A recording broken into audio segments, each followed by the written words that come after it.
কোরআনের বাণীর বিনিময় নেওয়া নিষেধ, এই বিষয়টির উপরে এটা দ্বিতীয় পর্বের আলোচনা। প্রথমেই আমি বলতে চাই যে আমরা দীর্ঘদিন ধরে কোরআন থেকে শুনে পড়ে জেনে আসছি যে আল্লাহর নাজিলকৃত বাণীর বিনিময় নেওয়া যাবে না। কিন্তু আদৌ কি আমাদের সমাজে যারা অসাধারণ স্বনামধন্য নেতৃত্ব দেওয়া ব্যক্তিগণ আল্লাহর এই হুকুম কি পালন করেন? অথচ তারা তো নিজেদেরকে আল্লাহর খাঁটি বান্দা এবং নবীর খাঁটি উম্মত দাবি করেন। আর সকলেই তো দাবি করে আল্লাহ ও রসুলকে ভালোবাসি, কিন্তু একতরফা তো ভালোবাসা হলে হবে না। আল্লাহর হুকুম না মানলে কি আল্লাহর ভালোবাসা পাওয়া যাবে? আর রসুলের আদর্শ না মানলে কি রসুলের দলভুক্ত হওয়া যাবে? রসুলের আদর্শ না মেনে আমরা যতই ভারতবর্ষের শহরে গ্রামগঞ্জে অলিতে গলিতে আই লাভ মোহাম্মদ ব্যানার, ওয়ালপিন, পোস্টার, ফোল্ডার, সোশ্যাল মিডিয়ায় পোস্ট করি না কেন, রসুলের মুখ দিয়ে বাইর হওয়া কোরআনের বাণী আদৌ কি আমরা মানি যে তোমরা আল্লাহর কোরআন নামক রজ্জুকে শক্তভাবে ধারণ করো আর তোমরা বিভক্ত হও না?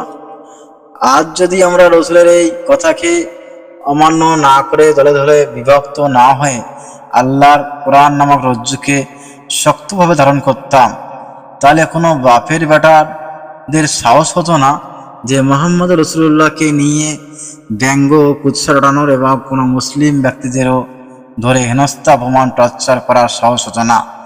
এই ধরনের কাজ করার পূর্বে তাদের 100 বার চিন্তা করার অবকাশ নিতে হতো। কিন্তু আফসোস, আমরা এক কিতাবের ছায়া চলে আসতে পারলাম না। এখন আমরা জানবো কোরআন থেকে বিনিময় না নেওয়া সম্পর্কে রসুলের কি ভূমিকা ছিল। যদি না চেয়েও কেউ ইসলামের বিনিময় দেয় তাহলে কি নেওয়া যাবে? আমাদের সমাজের স্বনামধন্য ব্যক্তিগণ তো নিয়ে নেন। আসুন রসুল কি করতেন দেখি। রব্বি আউযু বিকা মিন হামাযাতিশ শায়াতিন ওয়া আউযু বিকা রব্বি আইয়াদুরুন। বিসমিল্লাহির রহমানির রহিম। কুল মা আসআলুকুম আলাইহি মিন আজরিন ওয়া মা আনা মিনাল মুতাকাল্লিফিন। সমস্ত প্রশংসা জানাই সেই রবের প্রতি যিনি আমাদেরকে ক্ষমা করেন প্রতি পদে পদে ভুল ত্রুটি থাকা সত্ত্বেও। সেই দয়াময় রবের প্রতি জানাই আলহামদুলিল্লাহ। তারপর জানাই সকল রসুলগণের প্রতি সালামুন আলাল মুরসালিন। আমি পাঠ করেছি 38 নম্বর সূরা সাদ 86 আয়াত থেকে। এই আয়াতে আল্লাহ তার রসুলকে বলতে বলেছেন, বলো এর বিনিময়ে আমি তোমাদের কাছে কোনো প্রতিদান চাই না আর আমি ভানকারীদের অন্তর্ভুক্ত নয়। এই আয়াতের ভাবার্থ হলো যে আমি বিনিময় প্রতিদান চাই না তো চাই না, তোমরা যদি দাও তাহলে নিয়ে নেব, এমন ভান যারা করে তাদের অন্তর্ভুক্ত আমি নই। আমাদের সমাজে এরকম ভান করা ব্যক্তি প্রচুর পরিমাণে দেখা যায়। মুখ দিয়ে বলে ইসলামের বিনিময় কি নেওয়া যায়, আর কেউ যখন দেয় মুঠো করে পকেটে পুরে নেয়। তাহলে যারা যারা কোরআন প্রচার প্রসার করে বিনিময় নেয় সালামুন আলা মোহাম্মদ রসুল, তাদের অন্তর্ভুক্ত নন। তাদেরকে রসুল নিজে দলভুক্ত করবেন না। তারা যত বড় মাপেরই আন্তর্জাতিক বক্তা বা ইমাম বা লেখক হোক না কেন, যারা আল্লাহর কথার অবাধ্য হবে তাদেরকে রসুল নিজের দলে নেবে, এই অধিকার রসুলকে আল্লাহ দেননি। কোনো রসুলের ক্ষমতা নাই যে আল্লাহর বিপক্ষে যাবে। কিন্তু আমরা যদি পৃথিবীবাসীর দিকে দেখি, তাদের মধ্যে বড় বড় আলেম, হাদিসবিদ, বিশেষজ্ঞ ব্যক্তিরা মিলে কোরআন খতম করে, ওয়াজ করে, নামাজ পড়িয়ে বিনিময় নেওয়া জায়েজ করেছেন। তারা নিজেরাই স্বীকার করেছে কোরআনের কোথাও বলা নাই যে ইসলামের বিনিময় নেওয়া যাবে, এমনকি লোকমুখে শোনা হাদিস গ্রন্থ বলা নাই। তাহলে তারা কেন বিনিময় নেওয়া চালু করলো? তারা বলে থাকে খতম করে, ওয়াজ করে, নামাজ পড়ে যদি বিনিময় না নেওয়া হয় তাহলে ইসলাম ধর্ম আর টিকবে না। তারা একথা বলে, কিন্তু দিন ইসলাম তো দিয়েছেন আল্লাহ। আল্লাহ কি বোঝেনি বিনিময় না নিলে ইসলাম টিকবে না? তাহলে কি আল্লাহর চেয়েরা বেশি বুদ্ধিমান, বেশি বোঝে? মাজাল্লাহ। কত বড় জাহেল হলে তারপর আল্লাহর অবাধ্য হয়ে এই ধরনের কথা বলতে পারে? আজ এই বিনিময় চালু করার কারণেই মানুষরা কোরআন থেকে দূরে সরে গেছে, আর যত গোজামিল জিনিস ইসলামের মধ্যে প্রবেশ করেছে পুরো পৃথিবী জুড়ে। আর এই গোঁজামিলটাকেই মানুষরা ইসলাম মনে করে গ্রহণ করেছে। পৃথিবীর অসাধারণ ব্যক্তিগণ বলেন, যদি নামাজ পড়িয়ে বিনিময় না নেয় তাহলে তাদের কিভাবে চলবে, তাদের পরিবার কিভাবে চলবে। সবাই বুঝলো আর আল্লাহর কথা বুঝলো না।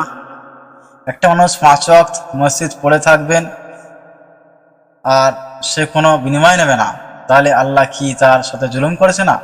আপনাদের কি মনে হয়, আল্লাহ কি কারো উপর জুলুম করতে পারে? কোশ্চিন কালেও আল্লাহ কারোর প্রতি জুলুম করবেন না। আসলে পূর্বে থেকে আরবরা বিনিময় চালু করার জন্য সালাতকে নামাজ বানিয়ে মুসলিম জাতির উপর চাপিয়ে দিয়েছে। আমরা যে নামাজ পড়ি, এই নামাজের ওয়াক্ত, ওটা বসা, রুকু সেজদা, তাশাহুদ, দরুদ, মাসুরা, সালাম ফেরানো, এই স্ট্রাকচারগুলো কি কোরআন থেকে নিয়েছি? না, এগুলো কোরআন থেকে পাওয়া যাবে না। এগুলো সবই আরবদের বানানো, তাদের রচিত হাদিসের কিতাব থেকে নেওয়া হয়েছে। এগুলো আমরা নিজেরাই নিজেদের উপর চাপিয়ে নিয়েছি। এখানে আল্লাহ যদি বলতেন যে তোমরা এভাবে নামাজ পড়ো, তাহলে আল্লাহর উপর দোষ দেওয়া যেত। আল্লাহ তো সালাত প্রতিষ্ঠিত করতে বলেছেন, আল্লাহ তো নামাজ পড়তে বলেনি। অনেকেই ভাবছেন আমাদের রুকু সাজদা কোরআনে না, এই আবার কি বলে। এই সমস্ত বিষয়ে পরবর্তী কোনো আলোচনায় বলবো। সর্বদা আল্লাহর বিধানের দায়িত্ব পালন করাকেই সালাত কায়েম করা বলা হয়। আর কেউ যদি সর্বদা আল্লাহর হুকুম মেনে চলে, তাহলে তার সাথে আল্লাহর সংযোগ স্থাপন হয় এবং তিনি আল্লাহর নৈকট্য লাভ করে। যেমন কোনো পিতা তার সন্তানের উপর কোনো কাজের দায়িত্বভার দিলে সেই কাজটি যদি সেই সন্তান ঠিকমতোভাবে সম্পন্ন করেন, তাহলে তার পিতা তার প্রতি খুশি হয়ে নিজের কাছে টেনে নেয়। ঠিক তেমন যদি আল্লাহর হুকুম সর্বদা কেউ মেনে চলে, তাহলে তার সাথে এবং মহান রবের সাথে সংযোগ স্থাপন হয়। সালাত আনুষ্ঠানিক হতে পারে, মূল বিষয় কিন্তু আপনাকে সালাত বুঝে আল্লাহর হুকুম মেনে চলতে হবে।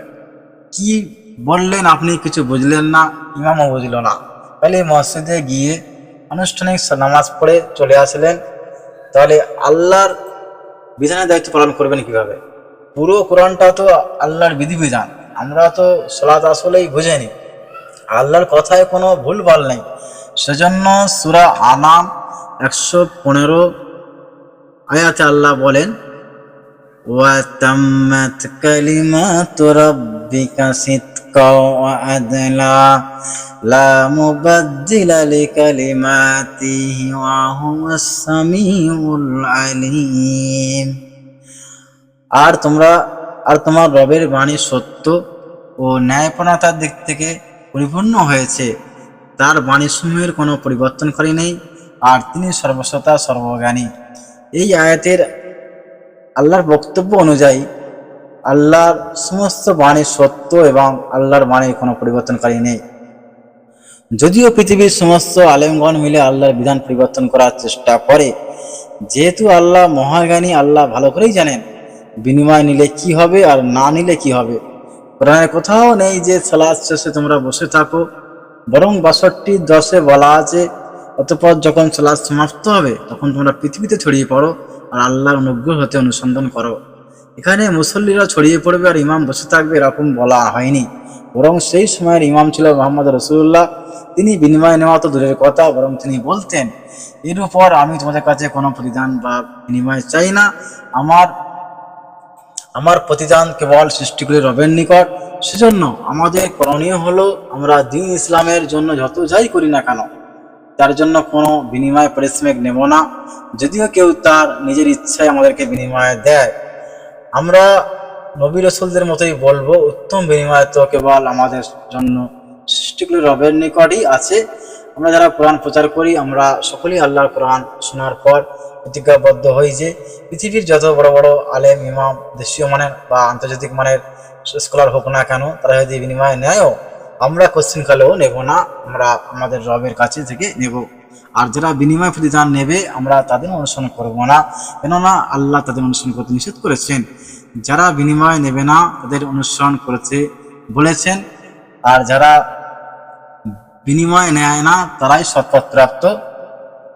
মহান আল্লাহ জানিয়েছেন কোরআনুল কারীমের 36 নম্বর সূরা ইয়াসিন 21 নম্বর আয়াতে, ইত্তাবিউ মান লা ইয়াসআলুকুম আজরান ওয়া হুম মুহতাদুন।